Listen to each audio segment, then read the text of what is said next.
project, which is called NIMPE, as Jeremy said. So this is the question, because this was the question that, if you know this kind of program works, you normally apply very quickly, very briefly, late in the last minute of the program. You write down a lot of papers, you write down a budget, you search for partners, and you start something that in the beginning you really don't know where it's going to end. So NIMPE is a classical situation in which different organizations meet each other, trying to connect themselves and trying to achieve a goal. So the first thing we improved was how hard it is to find a goal, where words like networking, internationalization, even Europe is a word that really doesn't make any sense when you start talking and you see how different you are one to each other for each countries. And the first question was about how to develop this network for the internationalization of music producers in Europe. We discovered that the term music producer means different things in each of our countries. Probably for you in the UK, a music producer is somebody behind a desk trying to make the proper sound for a song. But in Italy, a music producer is the organizer of a concert or an event. And in each country, the term of music producer means something different. And we don't have that much budget. 360,000 euros is the total amount of the project. And in 3 years, we have to do this. This is a small-scale Creative Europe project, so it's the smallest program that you can apply in this large framework of Creative Europe program. And this means that 160,000 euros are self-financed. So we, as organizer, have to put some money to make this happen. And 200,000 euros is the grant. I call it a grant, even if it's not a grant, but just to understand that that's something that comes from the European Union and is shared and spent to let the things work. And it's time for me to introduce all those people behind those logos. Assomusica, which I represent, is the Association of Italian Music Promoters. You call it promoters, we call them producers in Italy. So it's the biggest organization that we have in Italy, where most of the, at least 70% of the world market is represented, institutionally speaking, from Assomusica. Then there are some friends that are around here that we are meeting here for the last of 6 international meetings that we had, that can introduce themselves so you can understand why and how we started with speaking about the diversity and the differences between us. You want to come to talk about, yes, by logo. So from Denmark, I discovered that those guys are doing a very good job, very well done job on different projects. And who are you? Who are you? We are Swing in Europe. The organization is called. It is a non-profit organization. It is based in a small city in Denmark called Herning. So we have more like a rural environment, and we are not in a big city. We work with music in 2 directions. One direction is talent development. We do a lot of touring with young emerging artists, Nordic touring, Finland, Greenland, and different areas, and also in Europe. But also we work with music as a way to bring people together. We work with migrants and refugees around Europe and try to bring them together with young Europeans, also professional musicians and emerging musicians. So we are part of this European project, but we also do other European projects.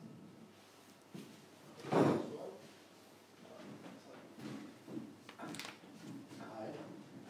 Hello, I'm Logo Meso, which means music events and coordination. I'm George, French from Greece. working with many partners from Manchester already. Our organization is 20 years old, and we do the Fête de la Musique, for those who know it. It's a kind of music day event, let's call it. Now we're organizing it in 55 cities all over the country, and it's something in between the grassroots and the, let's say, famous artists. We put them together in public spaces, and let's say we pretend we are an art council, working with the promoters, the producers to organize an event, working with the musicians to promote themselves correctly until they reach an organizer which will select them, and then also with author right companies, collecting rights, I think you call them, so that they don't charge us for the grassroots talents in order to be able to produce all those concerts. This is one of the main goals that created Meso 20 years ago. And in the meantime, we are working also on very special projects, like Jeremy does, with special venues and special artists for special projects. And we are also, for the last 5 years, doing a lot of networking with the European Commission regarding the Music Moves Europe project. You know it, some of you, I guess. You know, it's the next big thing in Europe, because they realize that music is probably doing much more turnover than the cinema. So of course it's interesting for a lot of companies to understand how this works, and music sector is not so organized, so we have a lot of work to do on that. And with Dino and other partners, we also work with a music accelerator project, and Jeff from Unconvention. We work on innovating in music, which again, we have a lot of years in front of us to understand what it means to innovate in music. Voilà, more or less, for our organization. Then we have root music, but you're so Skuch, Slovenia. Hello, my name is Milan. I'm from Ljubljana, capital of Slovenia. I work for SCUT, which is an NGO, and the SCUT stands for Student Culture Center. It was established 45 years ago, and we are promoting young, emerging artists, student art, student culture, alternative music, alternative culture. Our music department is organizing all kinds of concerts, from really small concerts for 50 people to 1,000 people, for example. And this is our first international project in the music sector. We learned a lot from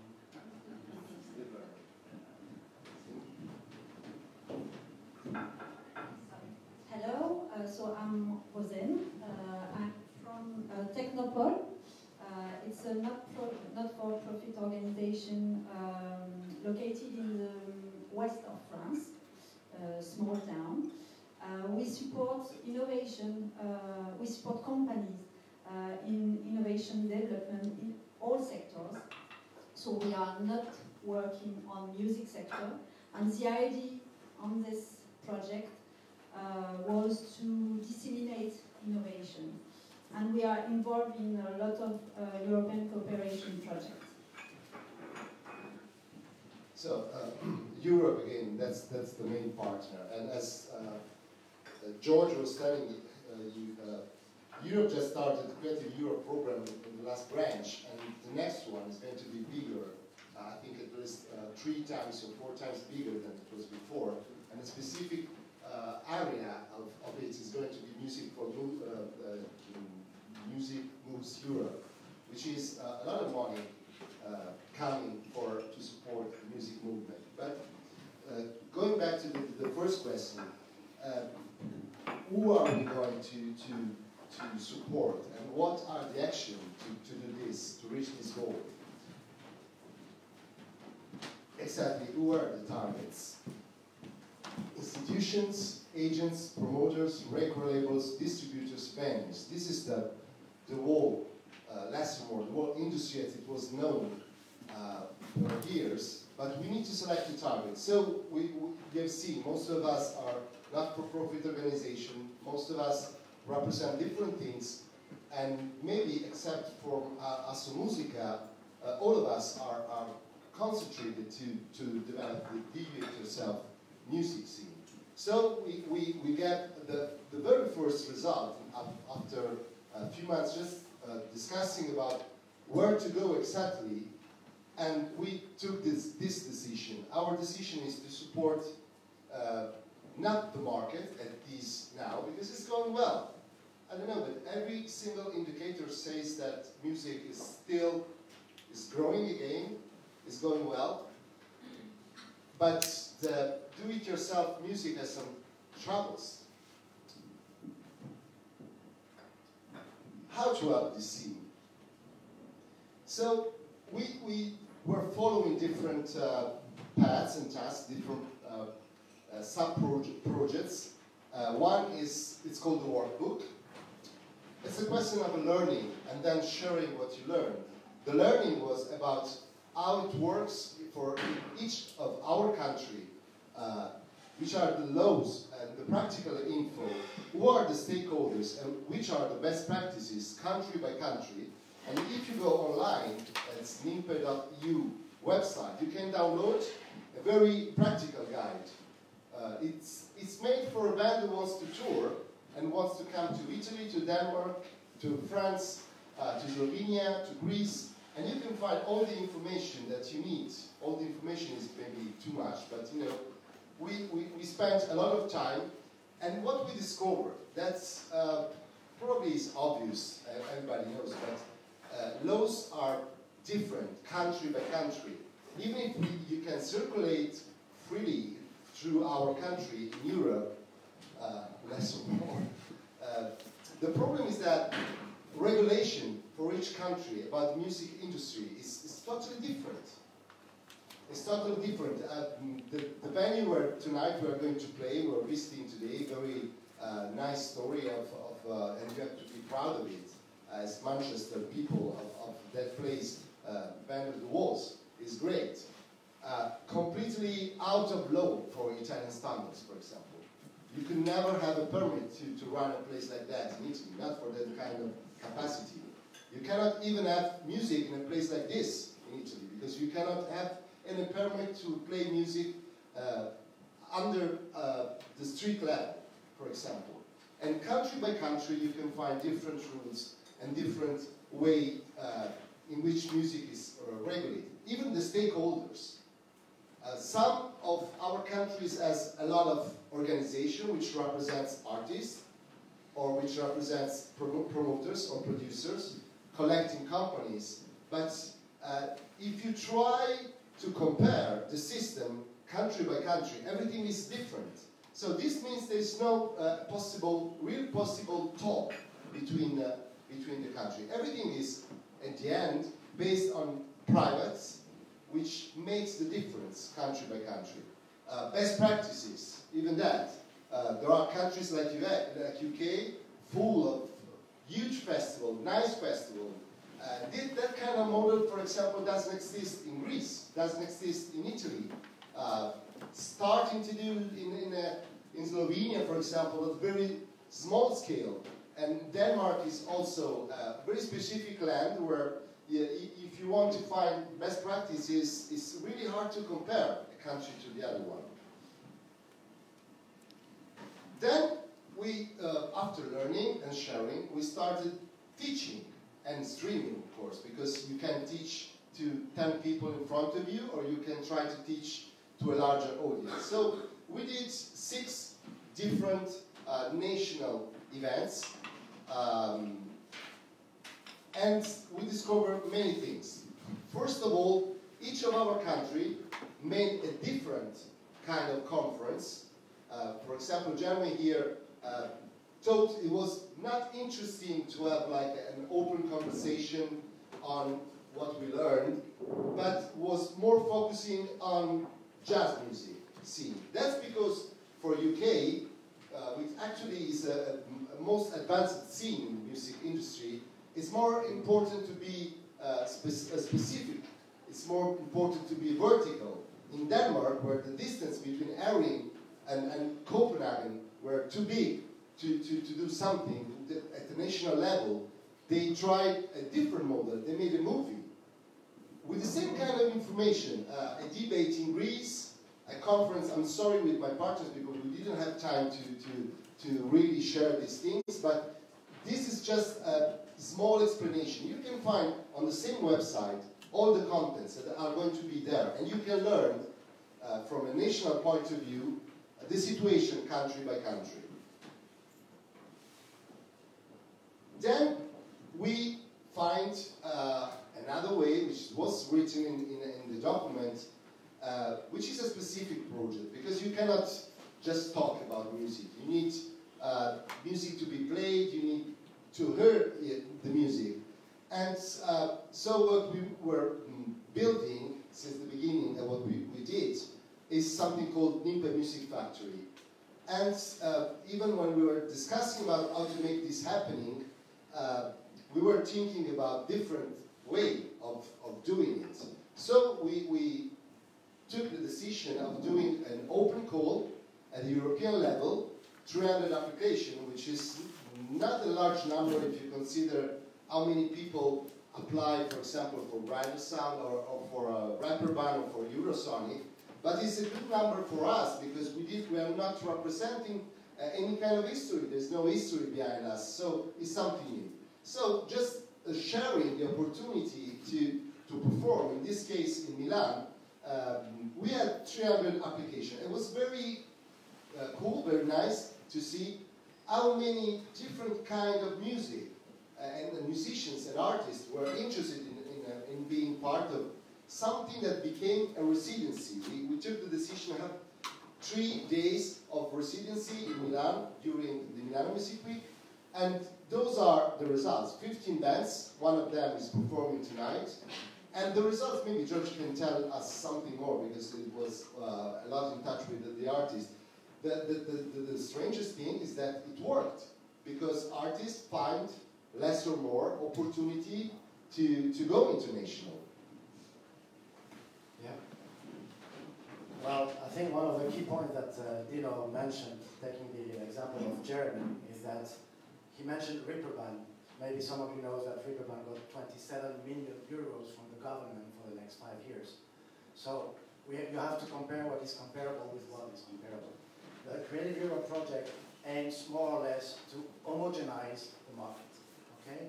That's the concept. It's an investment to make us all have slowly same rules, understand each other, and you realize sometimes that even in your own country you need networking. So, more or less, to make a long story short, the difficulty for us, which was an asset but also difficulty, is that Latino and Assomusica is based in Rome and Milan.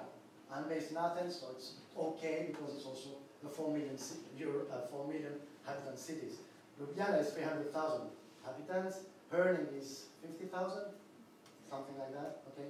And then you have Manchester, UK, where in fact, UK, for those who are not sure about it, you have the most advanced market probably in the world in terms of music business, entrepreneurship, laws, etc., etc.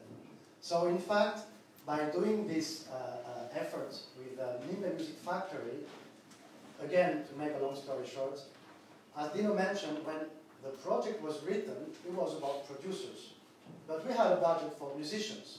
And there was a conflict inside the project how to do the musicians, although it was for producers. So, yes, in Ljubljana, in the middle time of the project, we said, yes, let's try and make a focus with a small budget, because you saw 360,000 euros, which is the whole budget with the 60% and the 40% in-kind contribution without VAT. So with 360,000 euros divided by 6 partners for 3 years, more or less it makes 50,000 euros for 3 years per partner, okay, so that you have an idea.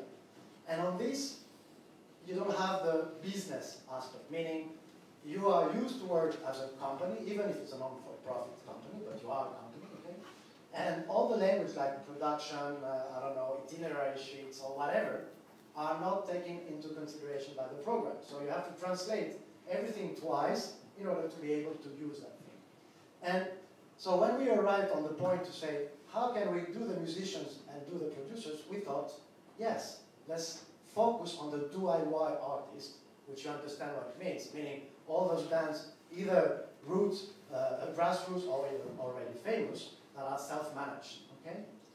And yes, the results were sometimes funny, because I will take one example from a Greek band, which, you know, we took some Ryanair tickets and some normal tickets, and said, careful, the guitars and the bass cannot be taken on the plane. Well, guess what? In front of the plane, two bands said, what? My guitar? No, I don't leave it, so they did not come. You want to do exports, but you don't take care of that. Or the other thing, Dino said that the meeting was during the Milano Music Week, but actually, Milano Music Week is also based a lot on a great showcase meeting, which is Dino is doing, it's a line check. So you have something like, I don't know, 300 delegates? 400? I don't know. Anyway. 1,200. Sorry? 1,200. Oh, no, I mean, so not the delegates, the persons, speakers. Yes, around 300. Okay. Anyway, really nice. You know, it's not that big showcase where you lose yourself and nobody looks at you because it's too big. Very important as well. So line check is, I think, the right size. Anyway, so we said to all the bands, guys, you're not going there to play only. The most important part is to go on the database, look for some meetings, meet some partners, and, you know, focus. If you are in jazz, don't send your emails to those punk or to those rock guys. Well, nobody did. So all those little details showed us that actually, even for those of us who are already ahead in understanding the situation, when you want to teach, mentor, coach, whatever, you know, those bands, which are very good, that was a key finding. All the bands, we say 300 applications. We did not promote too much the call. We could not handle a biggest promotion as well, okay? But of those 300 bands, I think it's honest to say that the vast majority of them could really make something nice. Yeah, I want to tell you another story in the back, because we were discussing a lot in Denmark about how to arrange this residency. And the selection that we did, after a bit of discussion, but not that much, was to put all of the band together in the same hostel, sharing the rooms. So the people, when they arrived, they didn't know who they are going to sleep with for 3 days. In the beginning, and if you read the report of the bands, this was really shy for them. Everybody was a bit scared. Oh, I'm going to sleep with somebody. But the idea behind this is that one of the talk that we had is that we are all Europeans. I don't care if I come from Denmark or from Greece or from wherever, you know. Maybe the only thing, and maybe a good thing to do, is that residencies really help artists to meet each other, to merge each other. One of the nicest memory I have about NIMPE Music Factory was not only the shows and the people being interviewed and what we did on Instagram for them. It was like the free jam session in the Oslo. Just because there was a piano and there was a singer from Porto performing with a pianist from Germany and another girl from Denmark performing together. They didn't know each other. So art and music especially really brings together people that have more aligned than what we think about. And this really happened. And the results is also nice because Linecheck is not that big as Eurosonic in terms of opportunity, but less more all of those bands have some gigs booked just after Linecheck. So this works, really works. I'd like to say that because, you know, the bands, indeed, most of the time they think about the gigs, but I had a lot of returns of the musicians, the professionals, because the band is made of music professionals, right? So many of them who after this realized how important it was for them, because so many things seems obvious, but they're not. So when you have the luck to be with a lot of professionals, which gives time to you, to speak with you, even those keywords, you know, a few sentences, but in the so many of them came back to say, we need more, we want to do this again. Now we understand why it's not only important to go as a musician in a meeting or a conference, but not so important to go only to showcases. We need to go and meet artists, other artists, to see the faults, to see the good parts, etc., etc. This was for me, it was a very special moment in the project because we were aiming to connect with the institution, we were aiming to connect with other professionals, but I don't know, Steve, if you want to tell us where we are here, because for me it's really amazing to go in in Denmark to find a place where this is your conference in front of Okay, I couldn't recognize. Hello, I'm Stephen, I'm from Denmark. Was that wrong? Okay. This is gymnasium, is it called? High school in Denmark. It's a high school, looks to me like a... Yes. Music students, and there was about 100, 120 young people listening to us and our panel, and we were presenting the project. There's one more thing in the last year I would say about the NIMPE. If you're ever going to make partnership anywhere, just search the right partners. It's not how many partners, it's quality.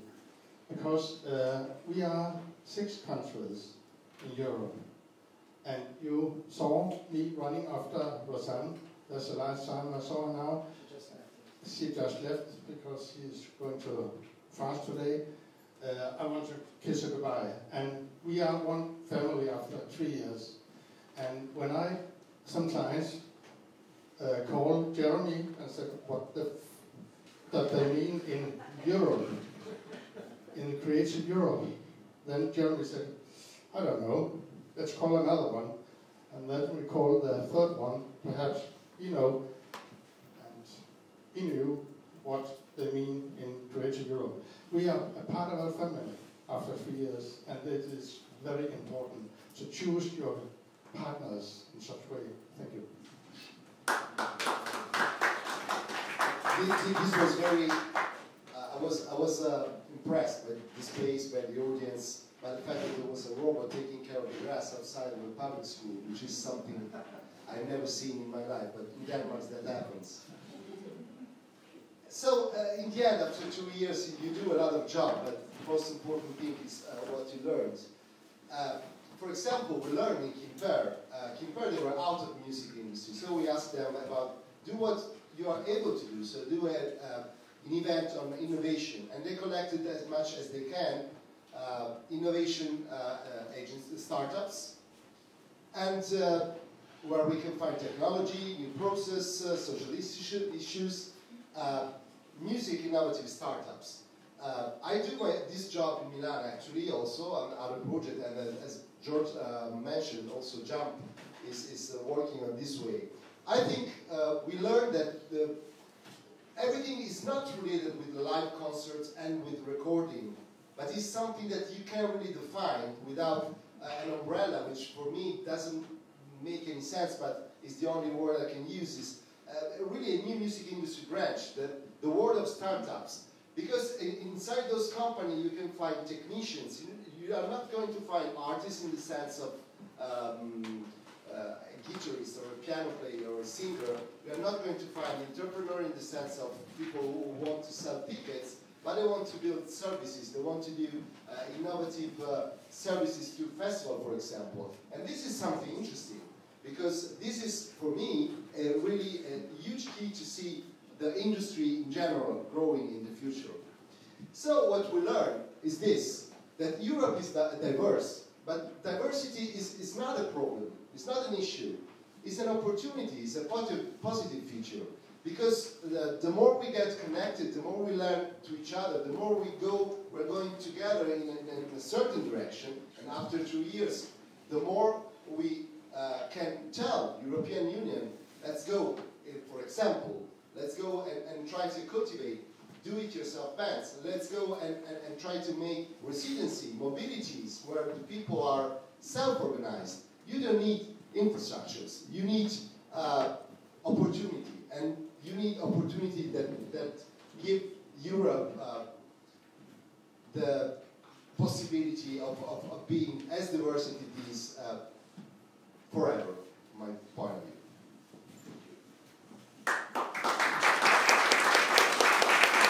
Thanks very much.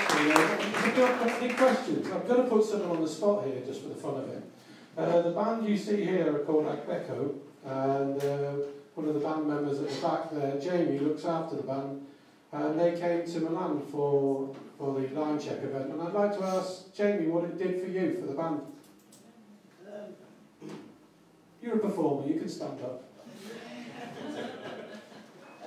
Yeah, we've been quite lucky, I think, that there's 11 of us in the band, and in theory it should never have worked at all for that reason. And we've been out to Europe a couple of times. The picture that was just up there was taken in this quite bizarre boutique festival in Bulgaria. But going to Milan, going to somewhere, a big city that was far more cosmopolitan, it was probably what we'd understand to be more kind of Western European, was a really interesting experience for us, just trying to understand whether the music we make that is predominantly influenced from kind of West African Afrobeat high life, and then the fact that I used to play in a rock band when I was a kid, and that's all kind of more together.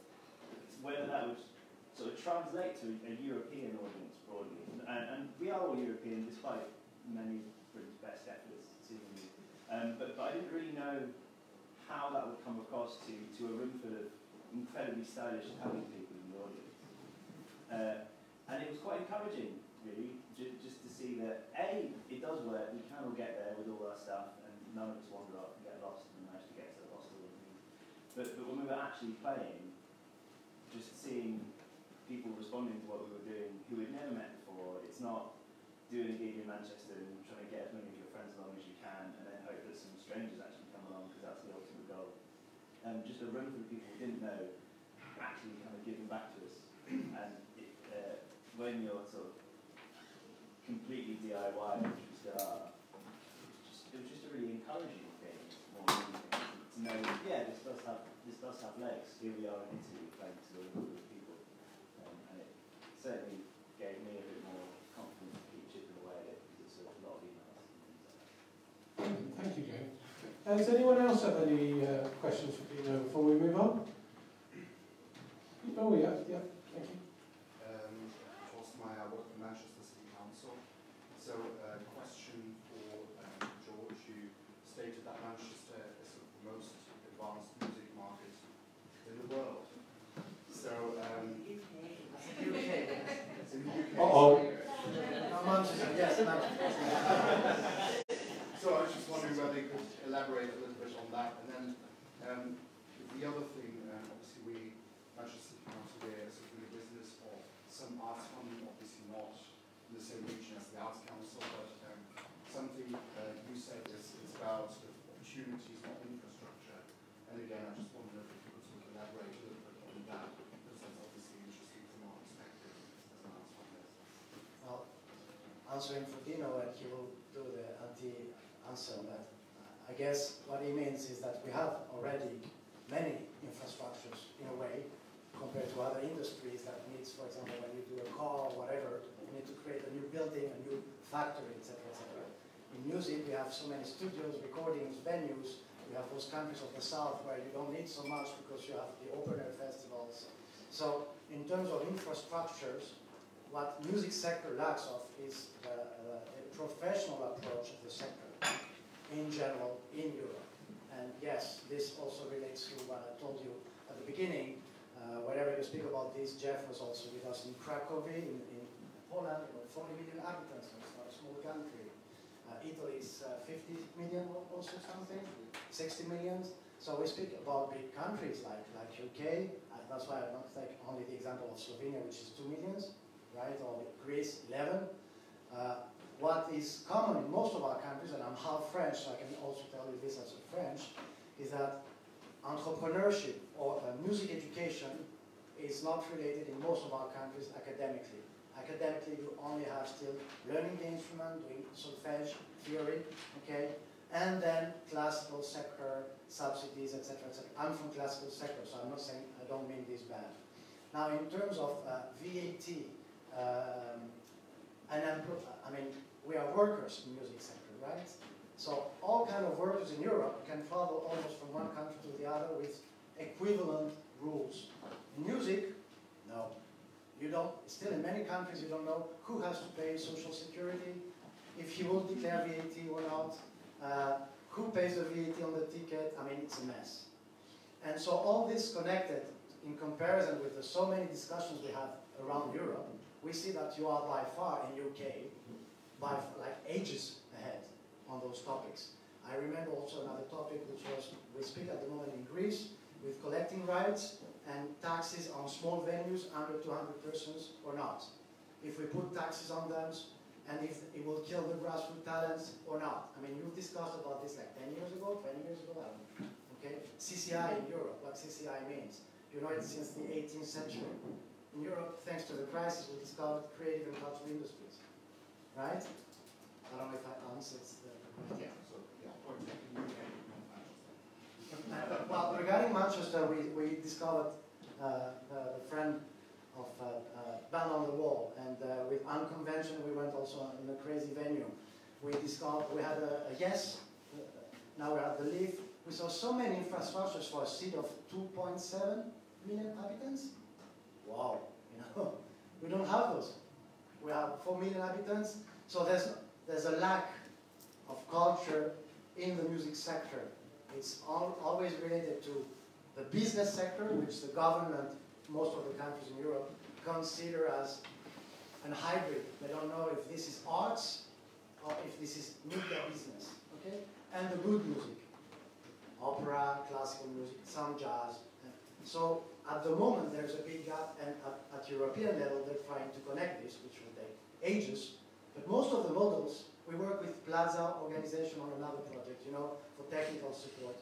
So you have all the unions and all the laws that Europe at the moment is trying to identify so that they can send them back to the countries and create an homogenized market. So you are really ahead. The good parts, I guess, you are ahead, and the bad parts that you have to innovate as well. You have all that competition, and you need to look maybe towards Europe and make more extraversion, not on the pop market only, but all the other scenes we have.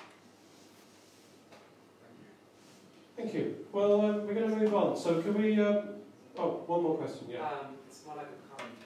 Just, so I'm from Europe. I kind of grew up in France, Belgium, Luxembourg, Germany, and I kind of was in networks of like different people that did music, and it was often like grassroots and stuff.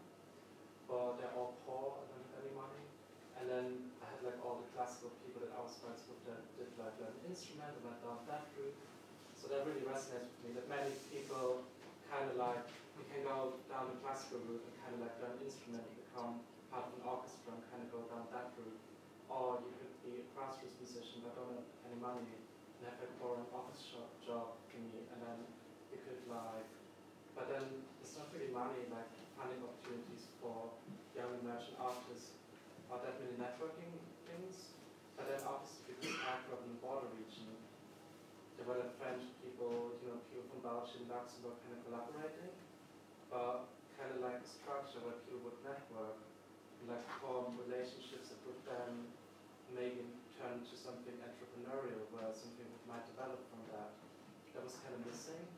So I just wanted to comment that I think this is like really a missing element that when I used to live in Europe missed. So it's really valuable. Thank you for that. That's really useful. We're going to move on now. We're going to have a presentation from Bright to Sound. Could you just say thank you to Dino and the NIMPE project?